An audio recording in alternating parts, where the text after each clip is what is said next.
பாண்டவர்களுக்கும் துரியோதனாதிகளுக்கும் துரோணர் நல்ல முறையில் குருகுல பயிற்சியை முடிச்சிட்டாரு.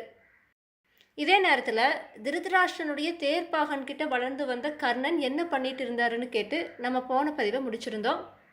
அதோட தொடர்ச்சியை தான் நம்ம இப்போ பார்க்க போகிறோம். அஸ்தினாபுர இளவரசர்களுக்கு பயிற்சிகளை கற்றுக் கொடுக்குற துரோணருக்கு முன்னாடி வந்து கர்ணன் பணிவாக நின்னான். குருவே, என் பேரு கர்ணன், நான் சூத்திர குலத்தை சேர்ந்த ஒரு புத்திரன், நான் உங்ககிட்ட வில்வித்தையை கற்றுக்கலான்ட்டு வந்திருக்கேன் அப்படின்னு சொன்னான். சூத்திர குலத்தை சேர்ந்த ஒரு புத்திரனுக்கு என்னால் வில்வித்தையை கற்றுத்தரவே முடியாது, அதனால் நீ இங்கிருந்து கிளம்பலாம் அப்படின்னு துரோணர் சொல்லிட்டாரு. துரோணரோட இந்த பதில் கர்ணனுக்கு பயங்கர ஏமாற்றத்தை கொடுத்துச்சு. இதனால் அவனுக்கு பயங்கரமான கோபம். அவன் என்ன சொன்னான்னா, குருவே, நீங்கள் சூத்திர புத்திரருக்கு கலைகளை கற்றுத்தர மாட்டீங்கன்னா எப்படி அந்தனரான உங்களோட புதல்வனுக்கு மட்டும் அந்த கலைகளை கற்றுக் கொடுக்கலாம் அப்படின்னு கேட்டான். துரோணர் அதுக்கு என்ன சொன்னாருன்னா, இங்கே பாருப்பா, அவன் என்னோட பையன், எனக்கு தெரிந்த அஸ்திரங்களை அவனுக்கு கற்றுக் கொடுக்கறதுல எந்த தவறுமே இல்லை அப்படின்னு சொன்னார். இதை கேட்டுட்டு கர்ணனுக்கு கோபம் இன்னும் அதிகமாயிடுச்சு. உடனே அவன் துரோணர்கிட்ட என்ன சொன்னானா, இங்கே பாருங்க, நான் உங்களை விடவும் தலை சிறந்த ஒரு குரு கிட்ட போய் அஸ்திர வித்தைகளையெல்லாம் கற்றுட்டு உங்களுக்கு பலமாக இருக்கிற அர்ஜுனனை விட சிறந்தவனாக திகழ்வேன் அப்படின்னு சொல்லிட்டு அங்கிருந்து கிளம்பிட்டான். கர்ணன் வீட்டுக்கு திரும்பி போய் அவனுடைய தாயான ராதா கிட்ட நடந்ததையெல்லாம் சொல்லி ரொம்பவுமே கவலைப்பட்டான். அதுக்கு அவங்க அம்மா என்ன சொன்னான்னா, கர்ணா, அஸ்திர சாஸ்திரங்களில் தலை சிறந்த குருவான பரசுராமர் கிட்ட தான் பீஷ்மர் வித்தைகளை கற்றுக்கிட்டாரு அப்படின்னு சொன்னான். உடனே கர்ணன் என்ன சொன்னான்னா, ஓ, அவர் தான் தலை சிறந்த குருனா நான் அவர்கிட்டவே போய் கற்றுக்கிறனே அப்படின்னு சொல்லிட்டு கர்ணன் பரசுராமரை தேடி போனான்.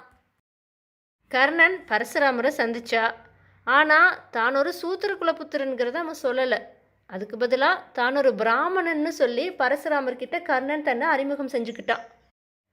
பரசுராமரும் கர்ணனுக்கு வில்வித்தை கற்றுக் கொடுக்க சம்மதிச்சாரு. கர்ணன் குருவுக்கு செஞ்ச சேவையும் அவர் மேலே கொண்டிருந்த பக்தியும் பயிற்சி மேலே அவன் கொண்டிருந்த ஆர்வமும் பரசுராமருக்கு ரொம்ப மகிழ்ச்சியை கொடுத்துச்சு. தன்கிட்ட சீடனாக சேர்ந்த கர்ணனுக்கு தகுந்த முறையில் பயிற்சியை வழங்கினார் பரசுராமர். பிரம்மாஸ்திர பிரயோகத்திலிருந்து எல்லா கலைகளையும் நல்ல முறையில் கர்ணன் பரசுராமர்கிட்ட இருந்து கற்றுக்கிட்டான். ஒரு தடவை கர்ணன் வில்வித்தை பயின்று வந்த காலத்தில் அவன் எய்த அம்பு தவறுதலாக போய் ஒரு பிராமணனோட பசு மேலே பட்டுருச்சு. அந்த பிராமணன் தன்னோட பிழைப்புக்கு அந்த பசுவைத்தான் நம்பி வந்தான்.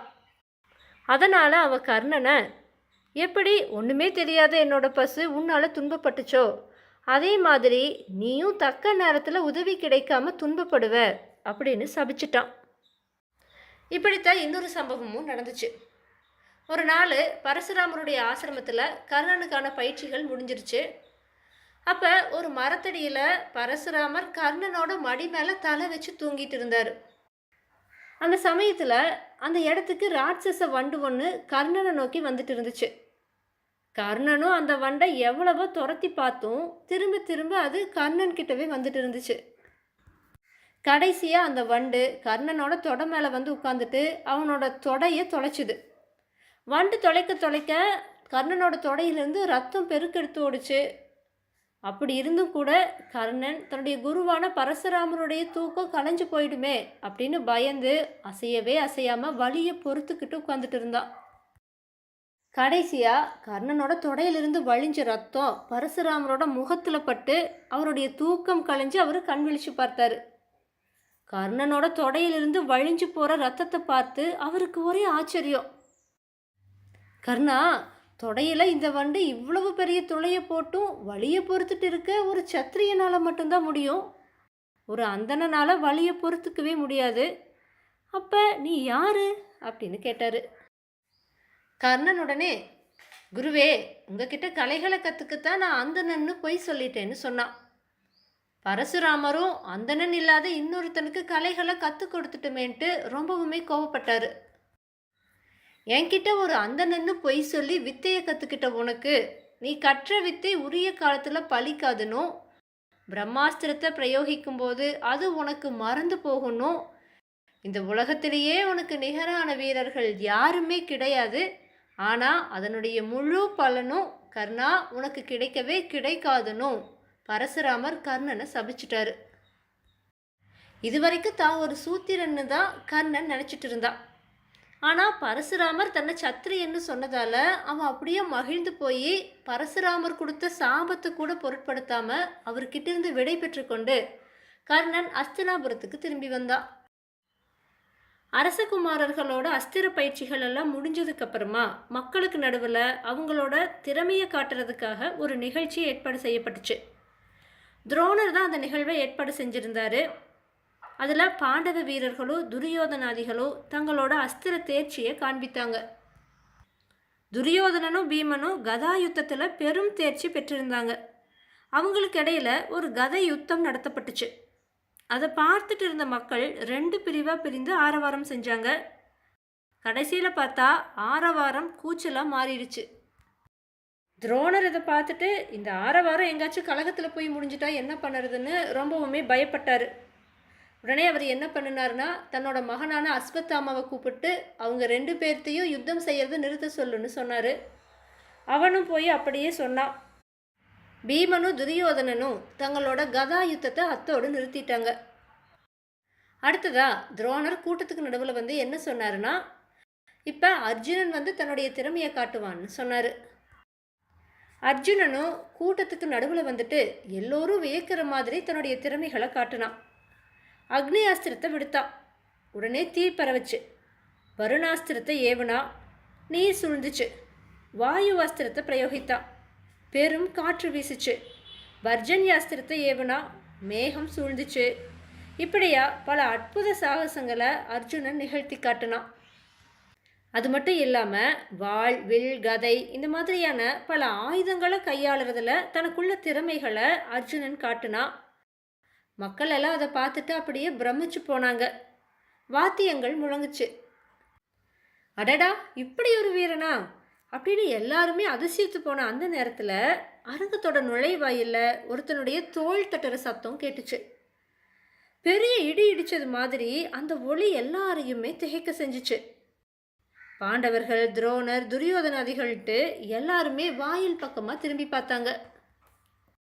பார்த்தா கர்ணன் தான் அங்கே நின்றுட்டு இருந்தான். உடன் பிறந்த கவச குண்டலங்களோடு யானை போல நடை நடந்து கம்பீரமாக வந்தான். கர்ணனை பார்த்த உடனேயே அவனோட அங்க அடையாளங்கள்ல இருந்து அவனை தன்னுடைய மகன்னு உணர்ந்து கொண்ட குந்தி மயக்கம் போட்டு விழுந்துட்டா. குந்தியோட முகத்துல தண்ணியை தெளிச்சு அவளோட மயக்கத்தை தெளிவித்தாரு விதுரர்.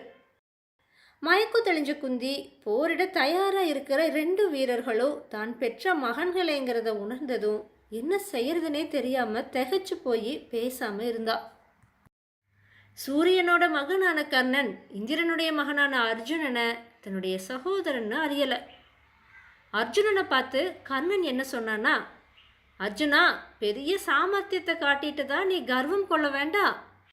நீ செஞ்ச வித்தைகளை அதை விட சிறந்த வகையில் சர்வசாதாரணமாக நான் செஞ்சு காட்டுறப்பாரு அப்படின்னு சொன்னான். கர்ணன் இப்படி சொன்னதை கேட்ட உடனே துரியோதனனுக்கு ஒரே மகிழ்ச்சி தான். அர்ஜுனனுக்கு கோபம். கர்ணனுக்கு துரோணர் அனுமதி கொடுத்தாரு. அர்ஜுனன் செஞ்ச அத்தனை வித்தைகளையும் கர்ணன் ரொம்ப லாவகமாக செஞ்சு காட்டினான். அதை பார்த்துட்டு மக்கள் அப்படியே வியந்து போனாங்க. இதை பார்த்த துரியோதனன் ரொம்ப மகிழ்ச்சி அடைஞ்சு கர்ணனை கட்டி தழுவி, வீரனே, என்னையோ என்னுடைய ராஜ்யத்தையோ உன்னுடைய விருப்பப்படி நீ பயன்படுத்தலாம் அப்படின்னு சொன்னான். அதுக்கு கர்ணன் என்ன சொன்னான்னா, உன்னுடைய வார்த்தை ஒன்றே எனக்கு போதும். நீ சொன்னது நடந்துட்டதாகவே நான் கருதுறேன். உன்னோட நட்பு எனக்கு கிடைச்சா அது மட்டுமே எனக்கு போதுமானது. அர்ஜுனனோடு நேருக்கு நேராக யுத்தம் செய்ய நான் விரும்புகிறேன் அப்படின்னு சொன்னான். அப்போ கிருபர் எந்திரிச்சாரு. அவர் கர்ணனை பார்த்து என்ன சொன்னார்னா, கர்ணா, அர்ஜுனன் குந்தியோட இளைய குமாரன், பாண்டுவோட மகன், கௌரவ குலத்தை சேர்ந்தவன்.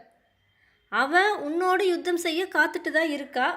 ஆனால் அதுக்கு முன்னாடி நீ எந்த ராஜ்யத்தோட அதிபதிங்கிறத அறிவிப்பாயாக. உன்னோட குலத்தை அறிந்து கொண்ட பிறகுதான் அர்ஜுனன் உன்னோடு யுத்தம் செய்ய முடியும். பெருமையற்ற பரம்பரையில் வந்தவர்களோடு அரசகுமாரர்கள் சரிசமமாக நின்று யுத்தம் செய்வதே கிடையாது.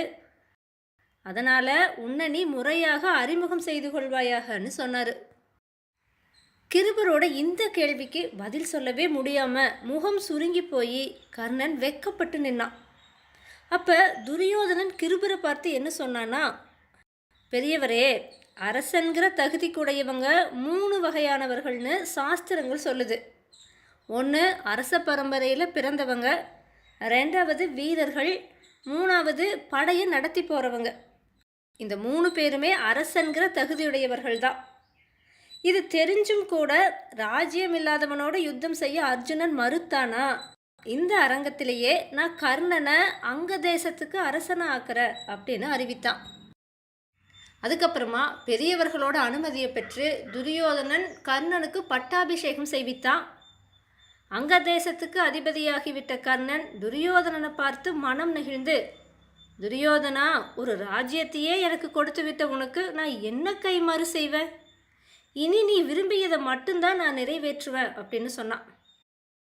துரியோதனனும், கர்ணா, உன்னுடைய நட்பு மட்டும்தான் எனக்கு வேணும்னு சொன்னான். அப்படியே நான் நடந்துக்குவேன்னு கர்ணனும் உறுதி கொடுத்தான். இப்படியா இறுதி வரைக்கும் பிரியாத ஒரு நட்பு அங்கு உதயமாச்சு. இந்த சமயத்தில் தேரோட்டி ஒருத்த அரங்கத்துக்குள்ளே நுழைஞ்சான். அவனை பார்த்ததும் தன்னுடைய தந்தைன்னு உணர்ந்த கர்ணன் வில்லம்புகளையெல்லாம் தரையில் வச்சுட்டு தேரோட்டியை வணங்கி நின்னான். தேரோட்டியும் தன்னோட மகனை அன்போடு தழுவி மகனேன்னு அழைத்தான். இந்த காட்சியை பார்த்த பீமன் ஏளனமாக சிரிச்சுட்டே கர்ணனை பார்த்துட்டு, கர்ணா, தேரோட்டி மவனே, அரசகுமாரனான அர்ஜுனனோட யுத்தம் செய்யறதுக்கு உனக்கு என்ன தகுதி இருக்குது? உன்னோட குலத்துக்கு தகுந்தபடி கையில் சாட்டையை பிடிச்சுக்கோ, வில்ல கீழே போட்டுடு. உன்னை அர்ஜுனன் யுத்தத்தில் கொல்ல மாட்டான். வேள்வித்தீயில் சேர்க்கப்படுற ஒரு பொருளை தின்பதற்கு எப்படி நாய் தகுதி இல்லாததோ, அதே மாதிரி நீயும் அங்க தேசத்தை ஆளுறதுக்கு தகுதியே இல்லாதவ அப்படின்னு ரொம்ப ஏளனமாக பேசினான். பீமன் இப்படி பேசினதை கேட்டுட்டு துரியோதனன் மதம் பிடித்த யானை மாதிரி எழுந்து நின்று, பீமா, இந்த பேச்சு உனக்கு தகாது. பலம்தான் சத்திரியனுக்கு பெருசு. நதிகளுடைய மூலம் மாதிரி வீரர்களுடைய பிறப்பு ஆராய்ச்சிக்கு அப்பாற்பட்டது. இதெல்லாம் எதுக்கு? துரோணர் பிறந்தது கூட ஒரு குடத்துல தான். இங்கே குலத்தை பற்றி பேசின கிருபர் கூட நாணல் தட்டையில் தான் பிறந்தார். பீமா, பாண்டவர்களான உங்களோட பிறப்பு எப்பேற்பட்டதுன்னு எல்லாருக்குமே தெரியும். வீரமில்லாத ஒரு மானுக்கு மிருகராஜனாகிய சிங்கம் ஒருபோதும் பிறக்கிறது கிடையாது. பிறக்கிறப்பவே கவச குண்டலங்களும் அரச லட்சணங்களும் கொண்டு பிறந்த இந்த கர்ண அங்க தேசத்தை மட்டும் இல்லை, இந்த பூமியையே ஆளற தகுதியை படைச்சவ. நான் கர்ணனுக்கு உட்பட்டு விட்டேன். என்னுடைய இந்த செயல் யாருக்கு பிடிக்கலையோ அவங்க ரதத்தில் ஏறி வில்லில் நாணேற்றி யுத்தத்துக்கு தயாராகலாமே அப்படின்னு துரியோதனன் அறிவித்தான். மக்களில் ஒரு பிரிவினர் துரியோதனனுடைய பேச்சை ஆமோதித்து வரவேற்றாங்க. சூரியனும் அஸ்தமனமாக தொடங்கிவிட்டான். எதிர்பார் இல்லாத நிலையில் துரியோதனன் கர்ணனோட கையை பிடிச்சிட்டு அரங்கத்தை விட்டு வெளியேறினான். பாண்டவர்களும் அவங்களுடைய வீட்டுக்கு போயிட்டாங்க. கர்ணன் தன்னோட மகன் தாங்கிறத புரிஞ்சுக்கிட்ட குந்தி அவன் அங்க தேசத்துக்கு அதிபதியானதை பற்றி மனதில் மகிழ்ச்சி அடைந்தான். அர்ஜுனனோட வீரத்தை நினச்சி பயந்துட்டு இருந்த துரியோதனன் கர்ணன் தனக்கு நண்பனாக கிடைச்சதுனால இனி அந்த பயம் விலகுச்சுன்னு கவலை நீங்கி ரொம்ப சந்தோஷமாக இருந்தான். கர்ணனுக்கு நிகரான வில்லாளி இந்த உலகத்திலேயே இல்லைங்கிற முடிவுக்கு தர்மனும் வந்தான்.